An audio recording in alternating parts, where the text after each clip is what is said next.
अस्सलाम वालेकुम दोस्तों, जागती आंखों सुनते कानों को फैसल गफूर का आई एम हिस्टोरियन चैनल पर खुशामदीद। दोस्तों, आज मैं बात करूंगा इस कौम के बारे में जिस कौम में फुटपाथ पर सांडे का तेल लगाए हुए और कीकर की गूंद को सलाजीत बनाकर बेचने वाले को डॉक्टर और हकीम कहा जाता हो।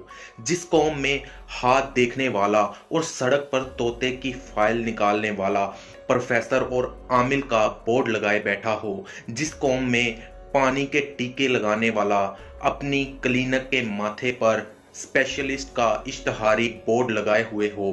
जिस कौम में खून की बोतलों में नॉर्मल सलाइन मिलाकर हराम खोरी की जाती हो। जिस कौम के जाहिल असम्बलियों में पहुंचा दिए जाएं और कातिल और मुजरिम कानून साजी करते हों। जिस कौम में वीगो प्राडो जैसी गाड़ियों को देखकर वोट डाले जाते हों और साइकिल वाले को धुतकारा जाता हो। जिस कौम के फराडिये और बहरूपिये आलमे दीन का टाइटल सजाते हों। जिस कौम के मुल्ला ईद शबरात के चांद पर एक दूसरे की लतरिशन करते हों। जिस कौम में जवान बेटियों वाले गरीब भूखे के घर की दीवार के साथ करोड़ों की मसाजिद बनाई जाती हों।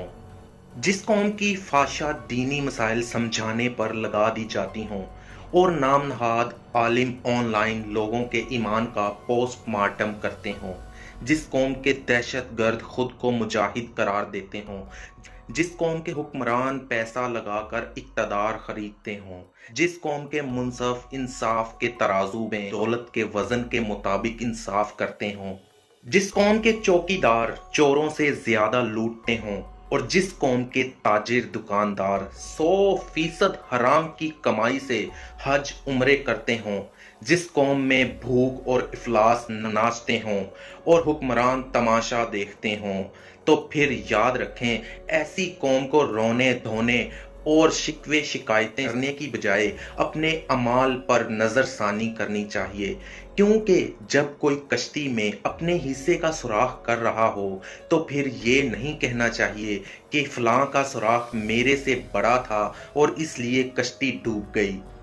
थिंक अबाउट इट, क्योंकि हम सभी गुनहगार हैं। अगर मेरी बातों से किसी की दिल आज़ारी हुई हो तो अच्छी बात है, क्योंकि गलत बंदे की जब तक दिल आज़ारी होगी नहीं, वो सुधरेगा भी नहीं। अगर मेरा टॉपिक किसी को पसंद आया हो तो मेरे चैनल को ज़रूर सब्सक्राइब करिएगा। दुआओं में याद रखना और अल्लाह के जिक्र का ज़ुबान पे स्वाद रखना। अल्लाह हाफिज़।